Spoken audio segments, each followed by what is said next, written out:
Então, por um arranjo do destino, ou por uma curiosidade, né, pode-se dizer assim, por uma curiosidade, não curiosidade, mas arranjo mesmo, né, do Supremo. Hoje nós estamos, terça-feira agora, nós vamos comemorar o dia do aparecimento de Sri Chaitanya Mahaprabhu. Maha significa grande. Maha mantra. Mantra, aquilo que liberta a mente. Mente. Tra, aquilo que solta. Então, mantra, aquilo que solta, liberta a mente do quê? Do medo, da ansiedade, da angústia, da ignorância, da letargia, do desejo infeliz de querer renascer como ser humano novamente. Tá? Então, ó, mantra liberta a alma dessa prisão da caverna escura. Né? Utistata Jagrata Prapyavaram Nibhodata Kshurasya Dhara Nistitya Dhurataya Durgan Patastu Kavayo Vadanti Vedas. Assim é a mensagem do conhecimento védico. Os Vedas são literaturas para seres humanos do futuro, pensadores livres da ignorância e da letargia. Eles dizem Hamaso Madhyotir Gamaya, ou Gamaha, que significa saia da escuridão agora, volte-se para a luz. Ó alma condicionada ao ciclo dos repetidos nascimentos e mortes, o samsara. Agora que já experimentastes a decepção da dissolução, é hora de obter conhecimento, sabedoria, liberação das misérias da existência material. Desperta, levanta, caminha, anda e não pare antes de alcançar a meta a qual você, ó alma, está destinada, que é o seu despertar. Aqueles que abrigam-se na letargia, na ignorância, na preguiça, na procrastinação, esses caminham por um caminho difícil. É semelhante ao fio de uma navalha. Certamente sofrerá decepções e dores no devido curso do tempo. Essa é a opinião daqueles eruditos que têm visão de futuro, que já fizeram esse caminho da letargia, já superaram a ignorância e alcançaram a paz perfeita do conhecimento, o despertar. Porém, caso você se sinta cansado ou cansada em sua jornada, isto é compreensível. Se necessário for, sente-se. A jornada pode ser longa, descanse. Porém, ao fazê-lo, mantenha diante de si a meta, a qual você, ó alma, condicionada ao ciclo dos repetidos nascimentos e mortes, está destinada, que é o despertar. Quando sentir-se melhor, acredite, esse momento chegará. Então, munida de firme fé, determinação em seu coração, e abandonando todo o apego ao vitimismo, à letargia, levanta-te, ó alma, caminha, anda, desperta. Por quê? Porque o seu destino final já foi previsto, é o despertar. Vedas. Essa é a mensagem do conhecimento védico. Quem tem ouvidos, ouça. Quem tem olhos, veja. E quem tem coração, sinta o mantra. Então essa é a mensagem que nos foi dada pelos mestres há muitos anos, milênios no passado, prevendo que a nossa maturidade chegaria no futuro. Graças ao destino bom e à nossa boa fortuna, esse futuro chegou. Então, vamos abraçá-lo com gratidão e acolhê-lo no coração. Nós vamos comemorar essa semana, terça-feira que vem, chamado Gaura Purnima. Gauranga é um dos nomes, é um adjetivo, né? Um nickname, é um apelido dessa forma de Krishna. Krishna, a suprema personalidade de Deus, é cuidadoso com as suas almas. Ele não é um abandonador, como acusam por aí. Ah, porque nunca ninguém viu Deus. Ah, porque ninguém pode ver Deus. Ah, porque Deus nunca vem aqui. Não é assim. Krishna, ele constantemente ele aparece nesse mundo. Ele próprio diz, Juge, Juge, Jhata, Juge, milênio após milênio, eu pessoalmente descendo a esse mundo dos chamados vivos para ressuscitá-los das sombras e trazê-los até mim. Educar os malfeitores, os canalhas, os espertinhos, e recolher os meus devotos piedosos queridos que estão nas mãos desses espertinhos. Às vezes se diz, né? Ah, esse mundo é dos espertos. Tem gente que fala assim, ah, o mundo é dos espertos. E quer saber de uma coisa? Eles têm razão. Eles estão certos. Esse mundo, o mundo dos mortos, pertencem aos espertos. O mundo dos vivos, o eterno, transcendental, pertence aos inocentes, aqueles que amam a Deus. Então, os espertos ficam entre os mortos. E os inocentes despertam entre os vivos. Assim é a dura realidade para aqueles que querem, assim, serem dominadores e controladores da chamada natureza material. Então, Krishna, ele diz que eu descendo a esse mundo, milênio após milênio. Para nós, é milênio. Para ele, é um dia após o outro. Ou seja, todos os dias eu vou ver meus filhinhos. Todos os dias eu vou recolher aquelas almas que não têm mais orgulho, inveja, contaminações no coração e que me anseiam, sinceramente. Eu não os deixo para trás. Milênio após milênio. Então, porque o time, né, mesmo nas leis da relatividade geral, na velocidade da luz, a gente sabe que existe uma relação entre velocidade da luz e tempo, porque espaço e tempo são um único programa, amalgamados. Então, você tem aí, do ponto de vista de Deus, vamos colocar aí 1 minuto, quantos centenas de anos não passaria para um ser humano? Uma mosca de frutas, por exemplo, vive 24 horas do tempo humano. Então, em 24 horas, uma mosca nasce, cresce, se reproduz, envelhece e morre. Às vezes, morre até antes, não entende? Se encontrar um sapo no meio do caminho, ou então, sei lá, uma criança desocupada, ela pode morrer antes. O ciclo normal é 24 horas. E nós temos 100 anos à nossa disposição. Imagina a diferença de time. Toda uma vida para uma mosca, 24 horas. E nós... Então, agora... Entende a diferença que dá do ponto de vista de Deus, do nosso ponto de vista, um dia do Supremo, quantas milhares de vidas, ou sei lá, eras, não é para os humanos? Então, assim, existe essa diferença aí também. Agora, recentemente, o Senhor Krishna apareceu nesse planeta Terra aqui, nesse bendito planeta Terra que é o nosso, é uma bolinha delicada, né? Você olha de longe assim, você olha para trás, uma bolinha azulzinha, uma coisa, né? Aquela coisa, parece uma criancinha assim, delicada, que se você apertar, é uma coisinha pequenininha lá. Então, ele se preocupa com essa bolinha e vem a esse planeta para cuidar das suas alminhas e recolher algumas que estão interessadas em despertar no Supremo, que entenderam que esse mundo é dos espertos e não delas. Então, os espertos que fiquem aí, tomem conta desse mundo, eu, né, já quero sair dele, porque eu não me adapto muito aos espertos. Então, assim, Chaitanya Mahaprabhu, Krishna, apareceu há 500 anos atrás, só 500 anos atrás. Praticamente, nós somos contemporâneos de Chaitanya Mahaprabhu. Krishna, ele assumiu a forma.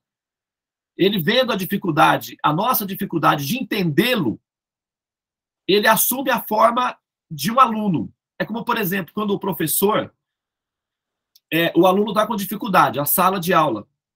Aí o professor vai lá e se comporta como um aluno, para mostrar ao aluno como fazer, como proceder para entender as orientações do mestre.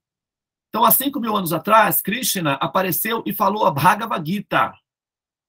Ele explicou a Bhagavad Gita, um conhecimento sofisticado, complexo, que exige um ser humano sensível, intelectual, inteligente, livres de medos, de guerras, de conflitos, etc.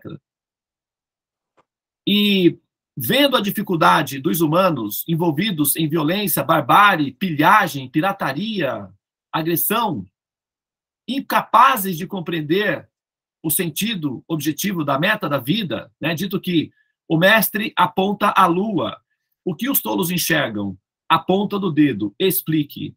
O mestre aponta a essência, o amor, o despertar da transcendência. Os tolos enxergam a bandeira da religião e por essa bandeira eles estarão prontos para matar os próprios irmãos. Hello?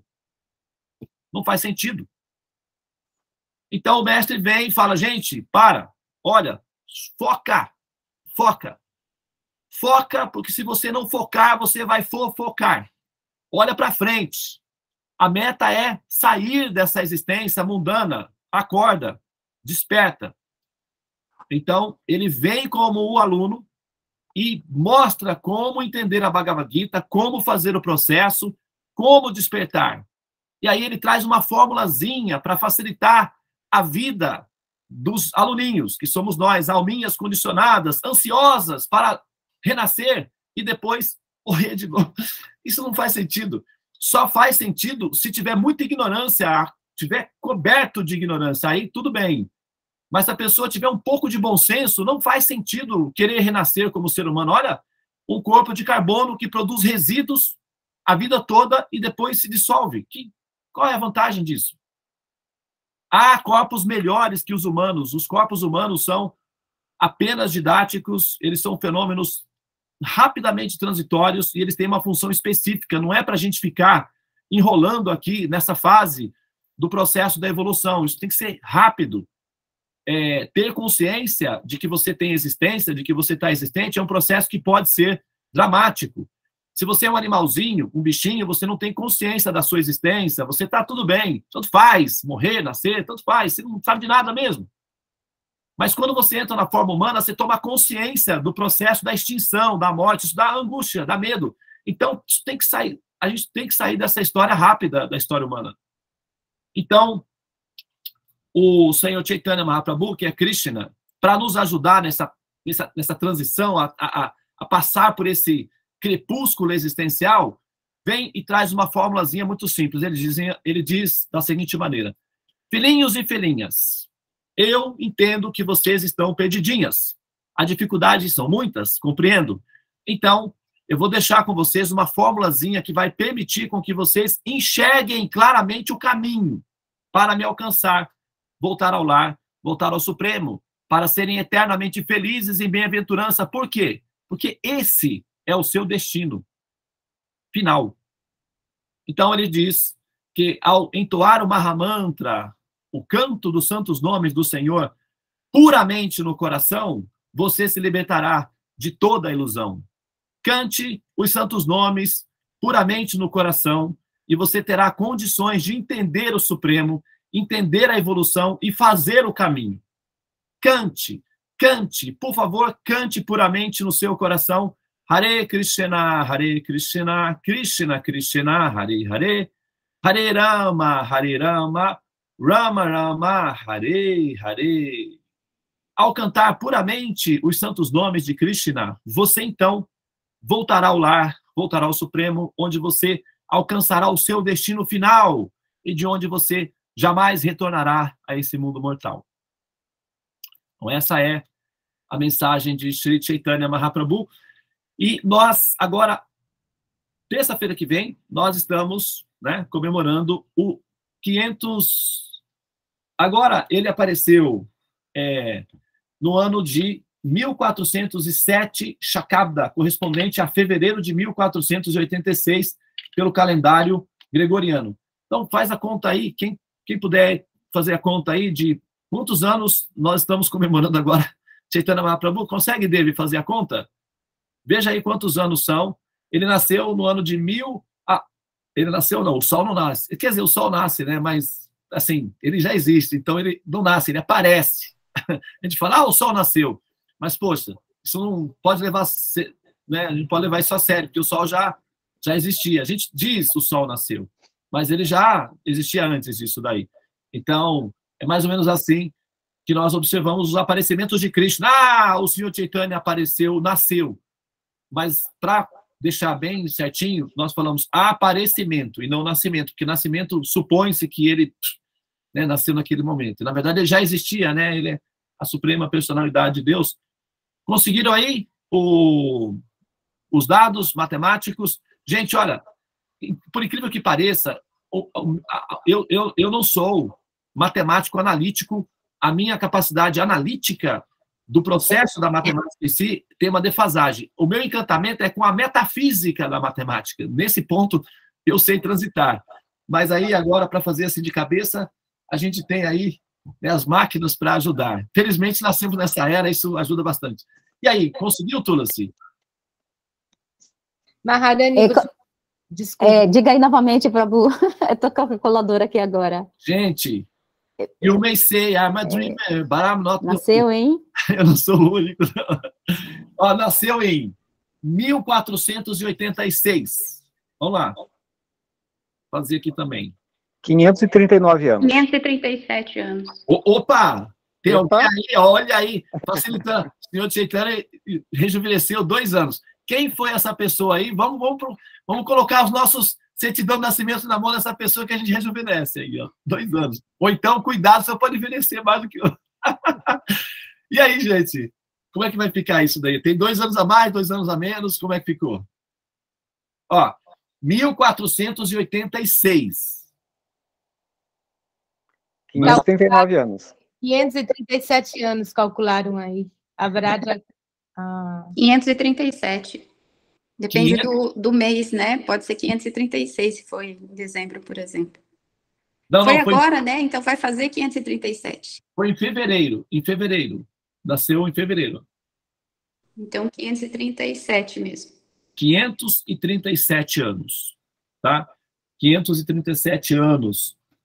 Então, 537 anos. Gente, olha só, é porque na hora que a gente vai comemorar, a gente não conta a data, porque a gente vai contar a data do aniversário do Senhor Supremo. Quer dizer, na Europa, por exemplo, você chega na Europa, não existem assim cidades que comemoram data de aniversário da cidade. Não, vai comemorar a data do aniversário da cidade, tem 2.000, 3.000, remonta antes do Império Romano. Como é que você vai comemorar a data de uma cidade assim? Na Índia, por exemplo, não existe. Data da cidade, aniversário da cidade, não existe.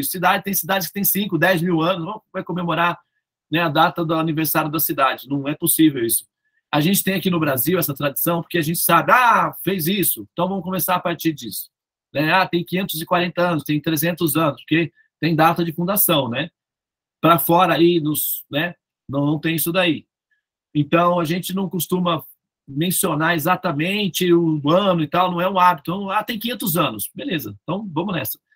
Mas 537 anos, praticamente, nós somos contemporâneos do Senhor Chaitanya Mahaprabhu em termos de eras, né, dos aparecimentos de Krishna, que remontam 100 mil anos, 5 mil anos, 250 mil anos atrás.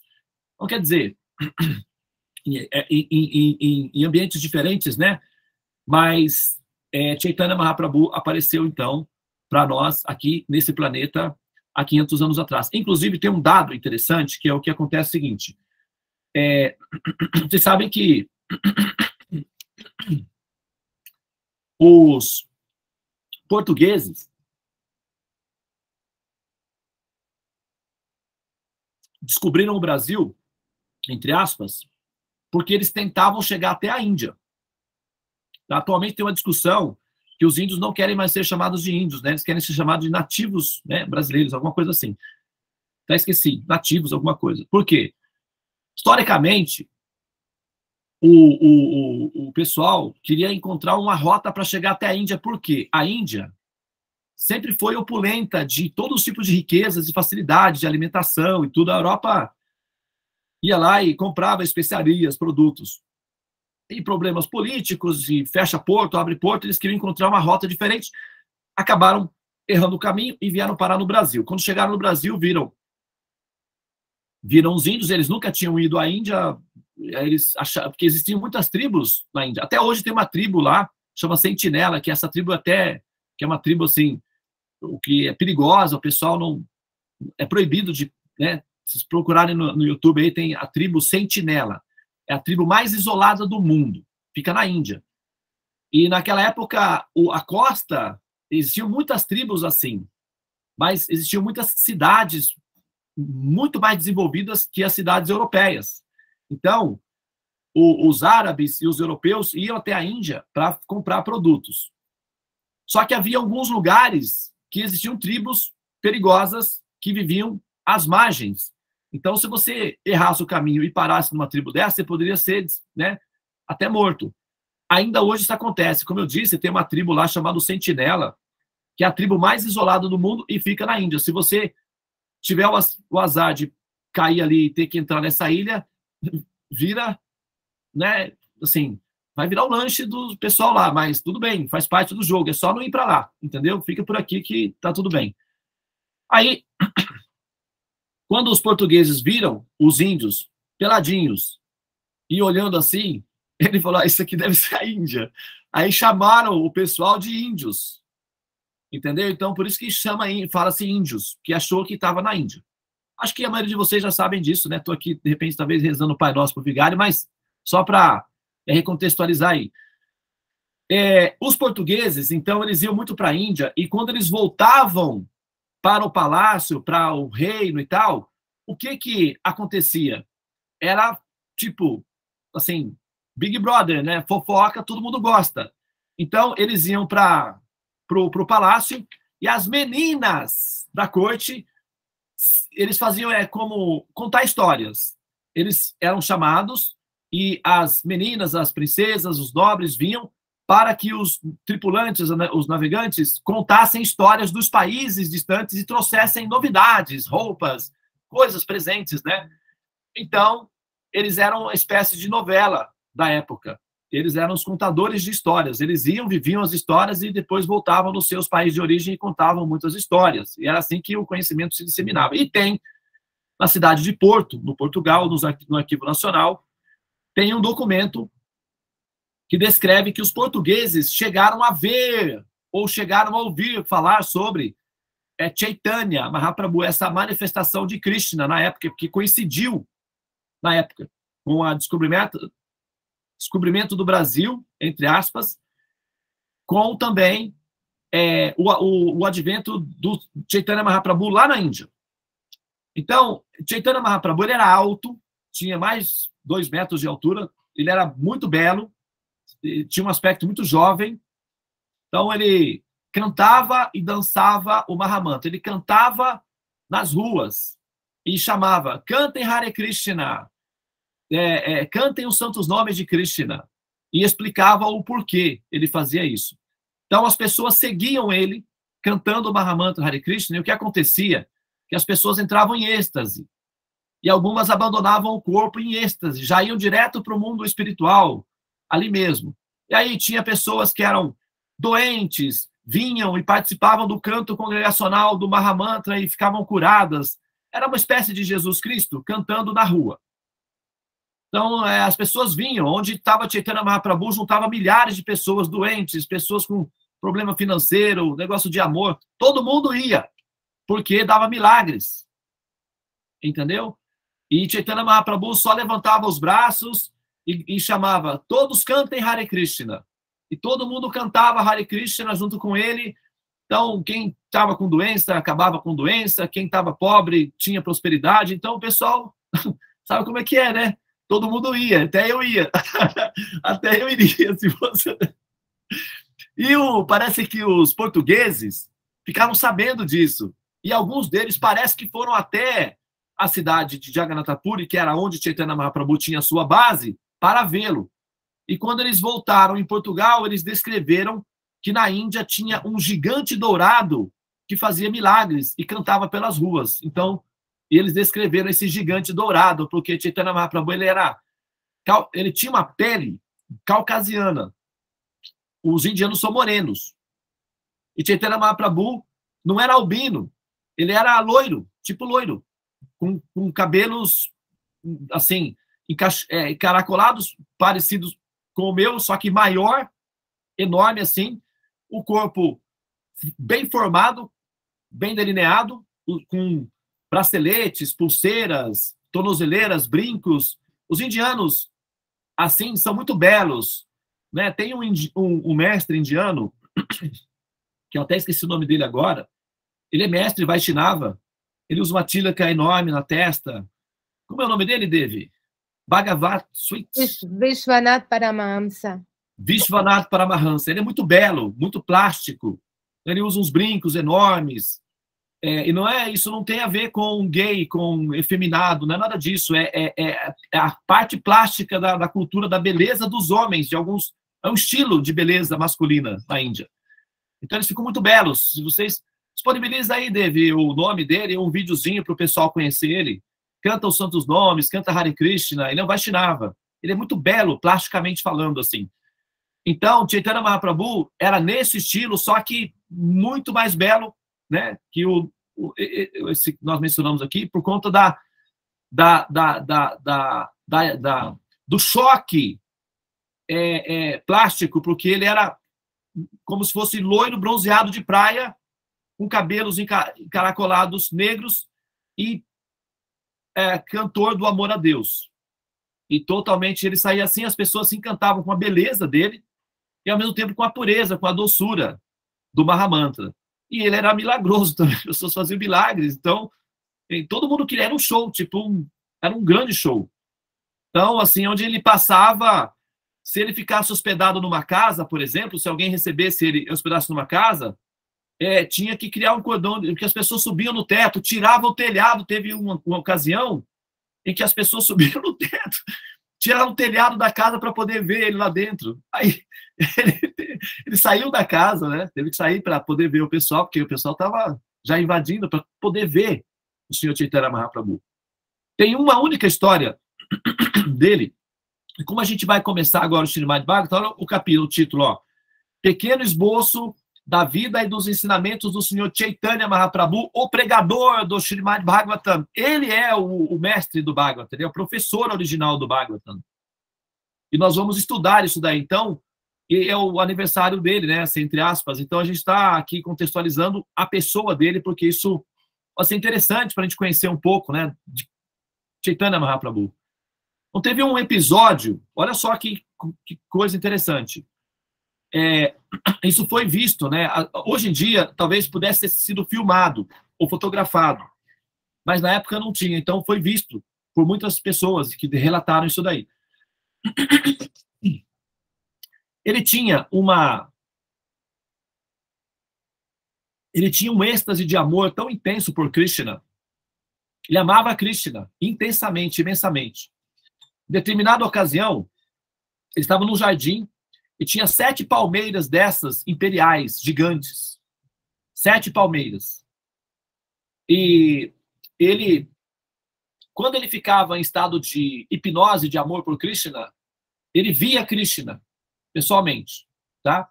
Ele é Krishna, mas na forma de um aprendiz que descobre Krishna. É um paradoxo a existência dele. Então, quando ele entrava em estado de hipnose, de êxtase, de amor por Krishna, ele via Krishna. E o que acontecia? Ele sentia vontade de abraçar Krishna. Então, ele, às vezes, confundia pedras com Krishna, árvores com Krishna. E aí, o que acontecia? Pessoas, às vezes, ele confundia, ele via. Não é que ele confundia. Ele literalmente via. Só que, como ele está interagindo dentro da dimensão tridimensional, os objetos tridimensionais estavam no meio do caminho. Então, nessa ocasião, quando ele estava num grupo de pessoas falando sobre o Srimad Bhagavatam, e ele, de repente, viu Krishna. Ele se levantou e foi e abraçou a palmeira imperial e ela simplesmente desapareceu. Sumiu. Daí, Krishna, você está fugindo de mim. Ele, então, foi e abraçou a outra. Ele abraçou as 7 palmeiras e elas desapareceram na frente de todo mundo. Sumiram. Porque, como ele é a suprema personalidade de Deus, quando ele toca algum objeto, esse objeto imediatamente, essa alma, esse ser, imediatamente volta ao lar, volta ao Supremo, desperta completamente. Essas palmeiras, na verdade, eram semideuses que assumiram formas de palmeiras para serem tocadas por Chaitanya Mahaprabhu e libertarem-se por completo da questão da simulação. E numa outra ocasião, tinha um senhor que era leproso. Tem centenas de milhares de histórias. Está repleto de histórias assim. E esse senhor, chamado Vasudeva, ele era leproso. Só que ele era um santo, um homem santo. E ele adquiriu a lepra. Então, às vezes, os vermes comiam o corpo dele. Em determinada ocasião, teve uma pessoa que viu ele. Um verme caiu do corpo dele, ele pegou o verme e colocou de volta. Então, esse transeunte curioso perguntou por que ele fez isso. Ele disse, não, esse corpo, o homem santo, né, Vasudeva, disse, esse corpo, ele não me pertence.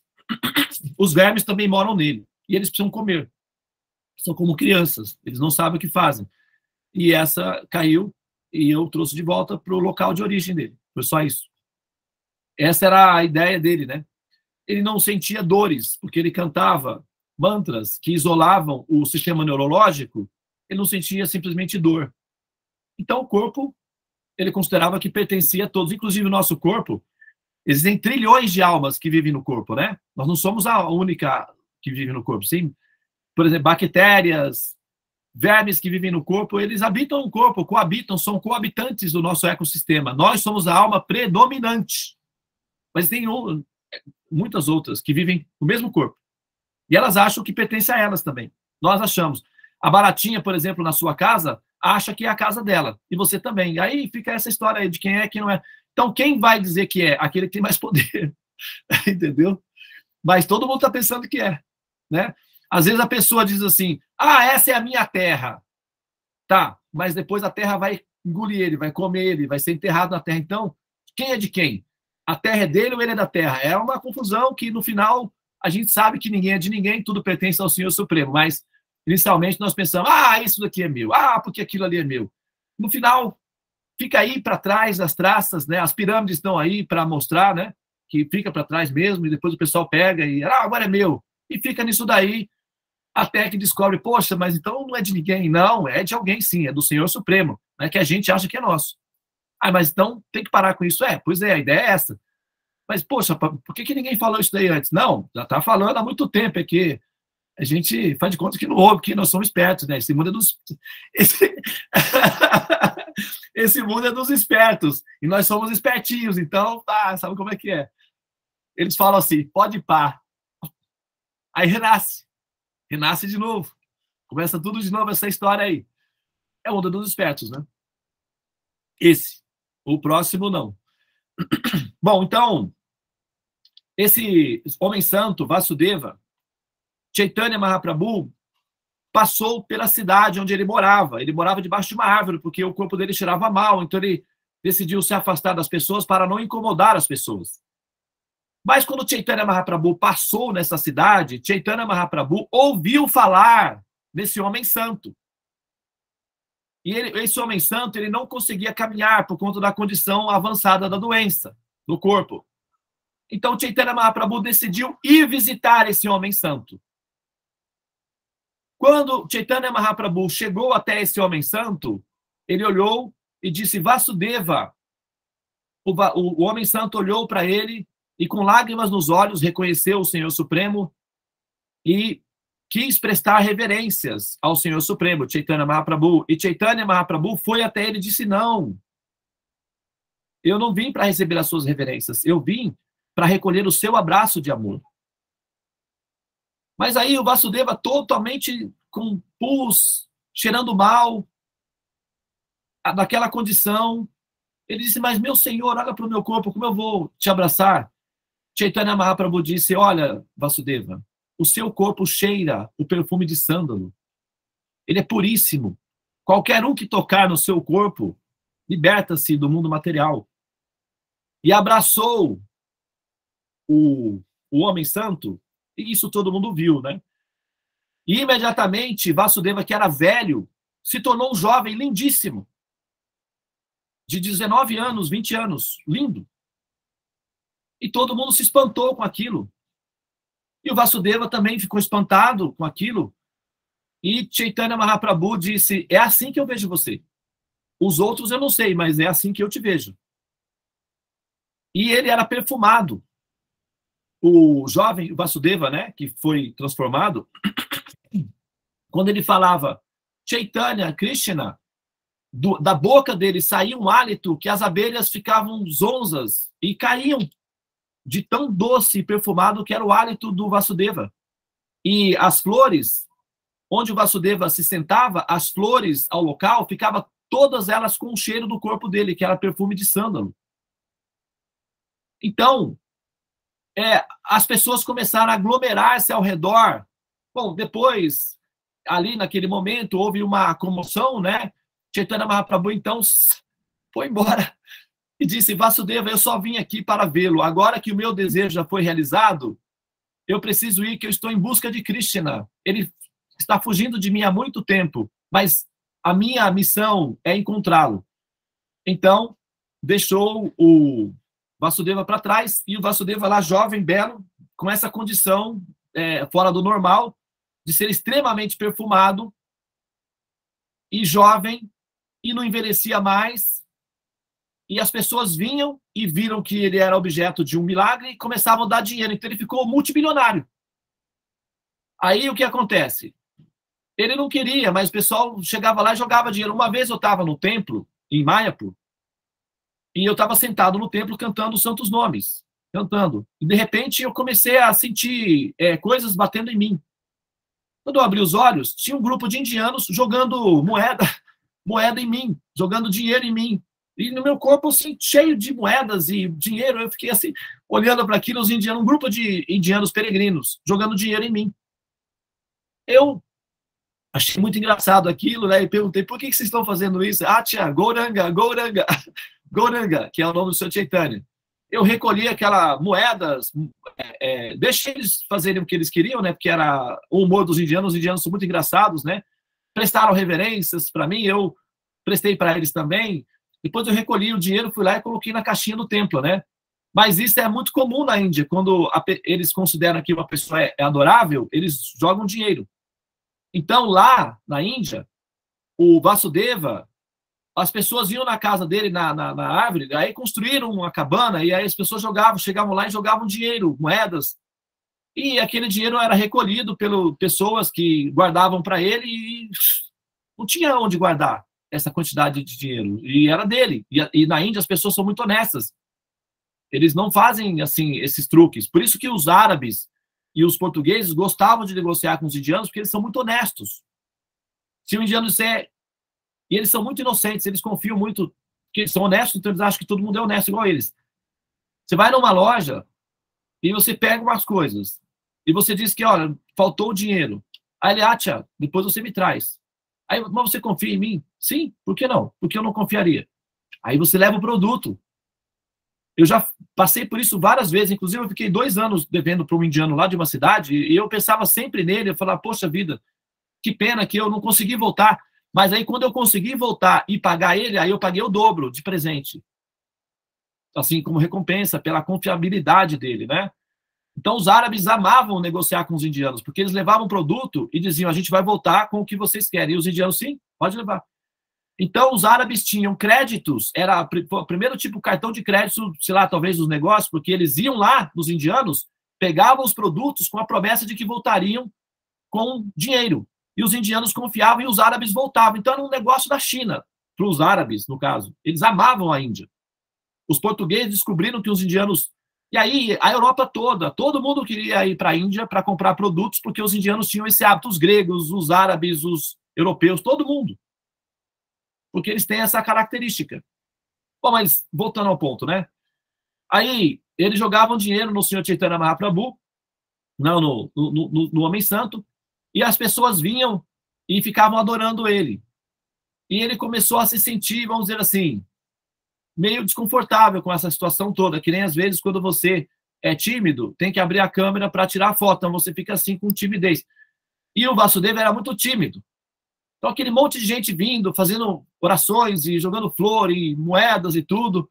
Aí ele ia para outro lugar, o pessoal ia. Onde ele ia, o pessoal ia. Aí então ele começou a ficar triste e chorar. O Sr. Chaitanya Mahaprabhu apareceu para ele num sonho, vamos dizer, materializou para ele, e disse, Vasudeva, qual é o seu problema? que está acontecendo? Por que você está triste? Ele disse, mas meu senhor, quando eu tinha o meu problema, eu era velho, eu era doente, eu podia cantar os santos nomes e meditar em você em paz. E eu só pensava em você. Isso me dava um enorme prazer. Agora as pessoas vêm, me adoram, e elas querem a minha atenção para que eu dê bênçãos materiais a elas. E isso, eu passo boa parte do tempo sendo distraído por conta disso, eu não consigo mais meditar puramente nos seus pés de lótus, e ainda existe o risco de eu acabar acreditando que o que eles estão falando é verdade, porque eles dizem que eu sou um homem santo, eles dizem que eu sou especial, eles dizem que eu sou grandioso, e vai que numa dessas eu acabo acreditando nisso, eu não quero. Então, eu pediria que você, por favor, devolvesse o meu corpo antigo, que aí ninguém vai dizer que eu sou grandioso, maravilhoso, lindo e perfumado, porque eles vão ficar, claro que eles não vão. Então, você poderia, por favor, devolver o meu corpo antigo, para eu poder meditar em você, em paz no meu coração? Então, sorriu, abraçou ele de novo e disse, meu querido Vasudeva, simplesmente cante o Mahamantra puramente no seu coração e o orgulho e a vaidade jamais chegará a você. Assim que você me ajudar a distribuir os meus frutos de amor a Deus, você vem para mim. Mas no momento eu preciso que você me ajude. Olha só para mim. Eu sou apenas um jardineiro. Eu tenho muitos frutos de amor para distribuir.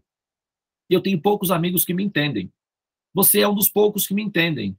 Por favor, me ajude a distribuir os frutos de amor que estão comigo. Sozinho, eu não dou conta. Sou apenas um jardineiro. Mas você pode me ajudar a distribuir esses frutos. Por favor, cante os santos nomes e ensine os demais também a cantarem. E assim você ficará sempre livre do orgulho, da vaidade, da arrogância, e você não se sentirá um espertinho, como muitos. Mantenha a sua sobriedade, meu querido, e nós logo estaremos juntos. Hare Krishna, Krishna Krishna, Hare Hare, Hare Rama, Rama Rama, Hare Hare. Ó energia suprema, amor divina, desperta-me, eleva-me, envolve-me, protege-me. Hare Krishna. E havia uma predição, há uma profecia. Chaitanya Mahaprabhu deixou uma profecia. Ele disse, os santos nomes do Senhor será cantado puramente em todas as vilas e aldeias do planeta Terra, muito em breve. E essa é uma predição de futuro que ele deixou. Gente, isso há 500 anos atrás. Quer ver só uma coisa? Vamos fazer um teste? Naíse, você está onde?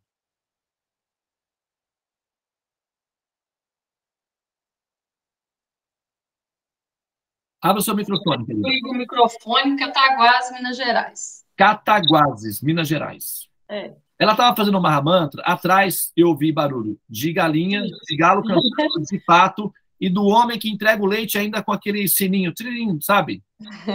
É. Cataguases é uma cidadezinha pequena do interior de Salvador, certo? Não, de Minas. De Minas. Ok. Do interior de Salvador. É porque eu olhei a Márcia Regina aqui, ela está lá em Sergipe, né, Márcia? Não é isso? Isso, Aracaju, Sergipe. Ô, Cléo, você está onde? Eu estou em Pindamonhangaba, São Paulo. A cidade mais grande do Brasil. Pindamonhangaba. Quando você começa, você está com 5 anos, quando você termina, está com 29. Só para terminar o nome.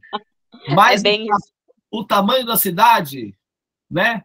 A Devi, uma vez, que eu convidei para vir aqui passar um final de semana comigo, e eu falei, Devi, ela estava lá na França, né? E ela ama o Brasil, país tropical, ela queria cidade litorânea. Eu falei, Devi, por que você não vem passar um tempo aqui comigo em Pinda?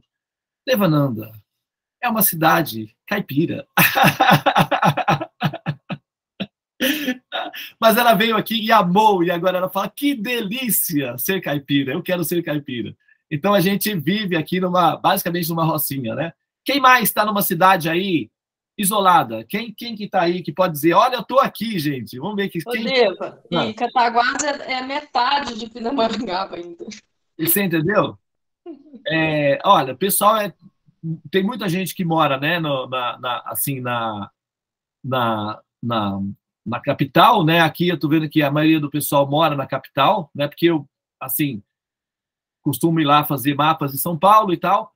Frade, você está Itamaracá, é uma ilha, né? É uma ilha. Ah, Chaitanya Mahaprabhu disse todas as ilhas, cidades e aldeias. Tem uma aí que está lá na ilha. A Devi morava numa ilha, né? Lá no Oceano Pacífico. Então, quer dizer, essa profecia está se dando.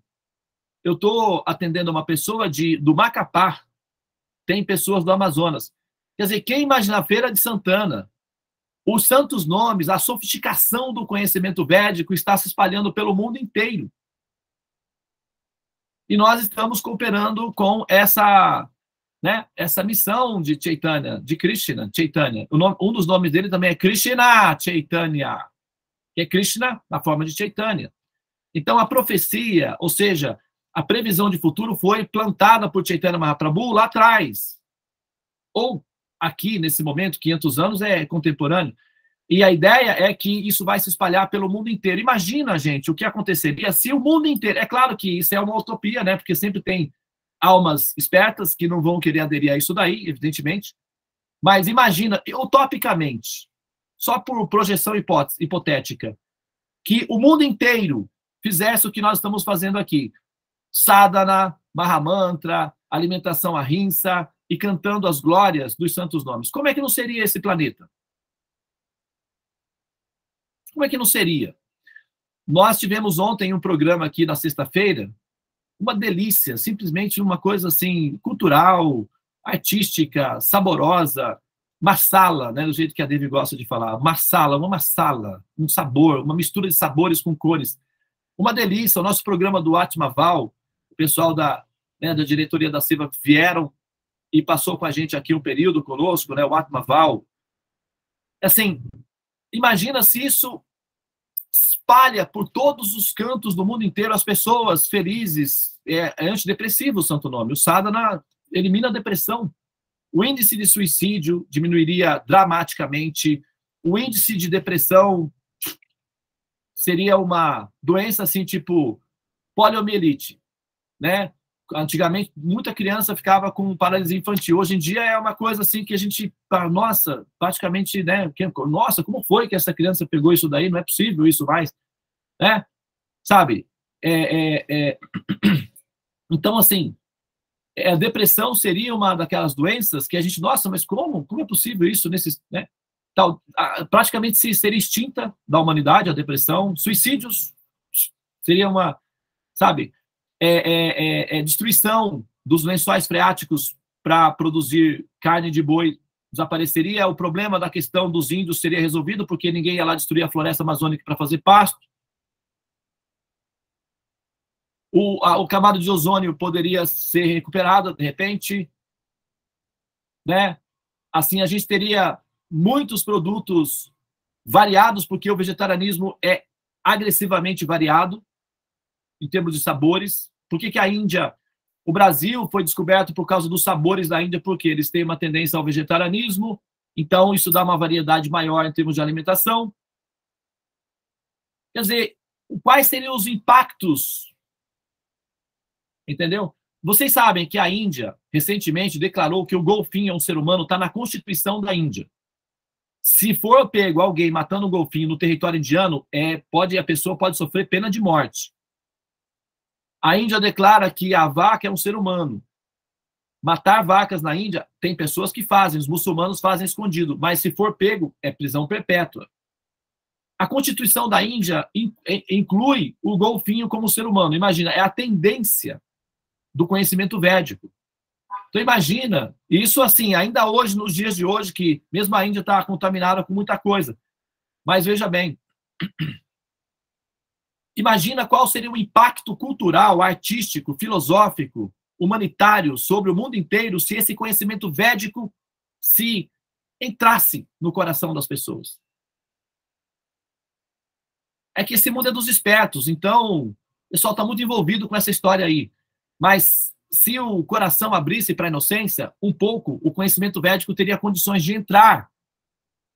E os santos nomes se estabeleceriam não como uma religião, um laboratório de religião, mas como uma realidade dimensional que abre para a transcendência. Essa é a realidade do Mahamantra.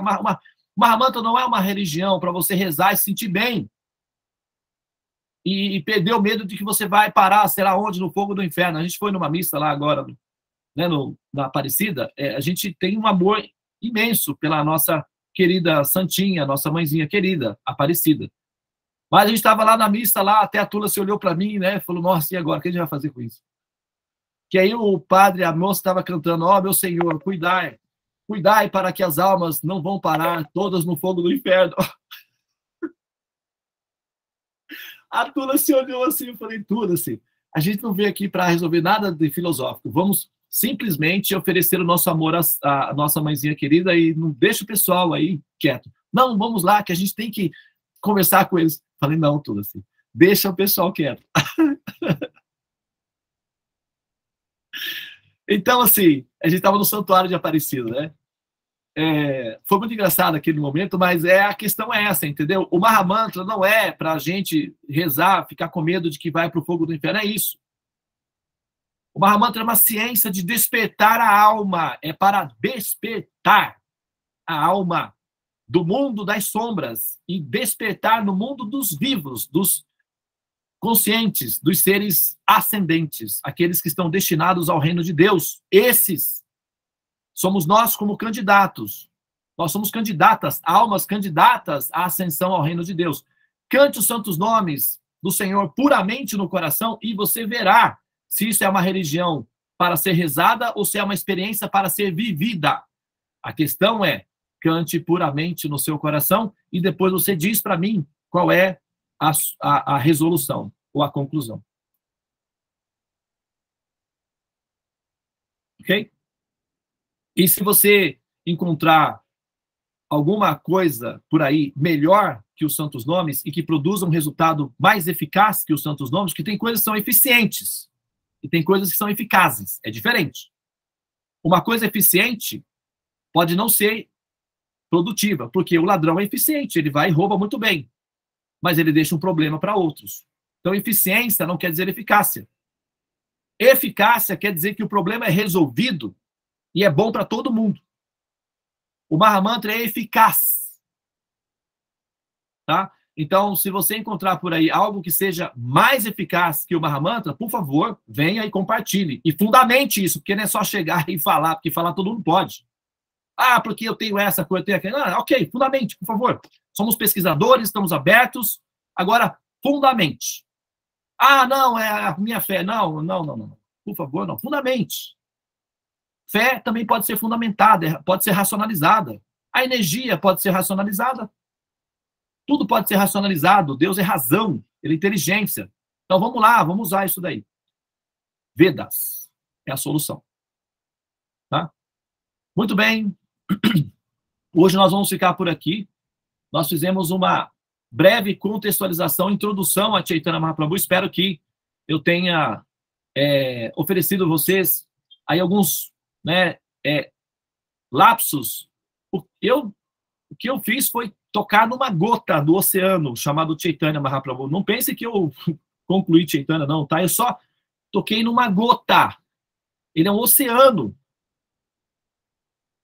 Outra coisa, quando você se relaciona com Chaitanya Mahaprabhu, o seu amor por Jesus Cristo faz isso, ó, explode, aumenta milhões de vezes. A sua compreensão do Mestre Jesus aumenta infinitamente, associado com Chaitanya Mahaprabhu. É incrível, é interessante. Uma das preocupações, porque eu sou de origem cristã, nós, assim, viemos daí, a minha mãe é meu mestre espiritual, catecismo, crisma, eu fui coroinha, estudei no colégio de padres, a minha mãe orou, fez mantras e magias para ter um filho sacerdote e veio eu. Ela então ficou decepcionada porque ela queria um sacerdote padre, eu até tentei, mas aí a questão da pressão das respostas e tal, eu acabei migrando, e aí isso é uma outra história, mas assim, eu nunca deixei a origem. E a minha mãe pediu para mim que eu jamais deixasse de ser amoroso com Nossa Senhora. Eu falei, de forma alguma. Mesmo que o universo acabe, jamais. E mantive isso no meu coração. Então, assim, eu sou de origem cristã, e aí Jesus é o nosso mestre. Então, uma das principais dificuldades que eu tive para me adaptar ao conhecimento védico era o receio de estar rompendo com Jesus, ou traindo Jesus, ou, sabe, fugindo dele, alguma coisa assim. Era uma preocupação que eu tinha no meu coração. Mas, gradualmente, eu fui vendo que a minha compreensão de Jesus ia aumentando e meu amor por ele ia aumentando também. E eu queria entender que fenômeno era esse. É que o conhecimento védico, ele amplia tudo. Ele é um holofote que torna tudo muito claro. Então, compreender Jesus Cristo à luz do conhecimento védico é muito melhor do que sem essa luz. Conhecer o mestre, entender a missão do mestre, o coração do mestre. Vocês que me acompanham aqui, às vezes, vocês veem que eu cito muitas metáforas, parábolas deixadas por Jesus, porque assim, não é uma troca, é um complemento, é uma atualização. Ok? Muito bem. Então, pessoal, vamos agora sim, né, encerrar aqui. E temos uma parteira para hoje, Naíse. Como nós estamos, querida?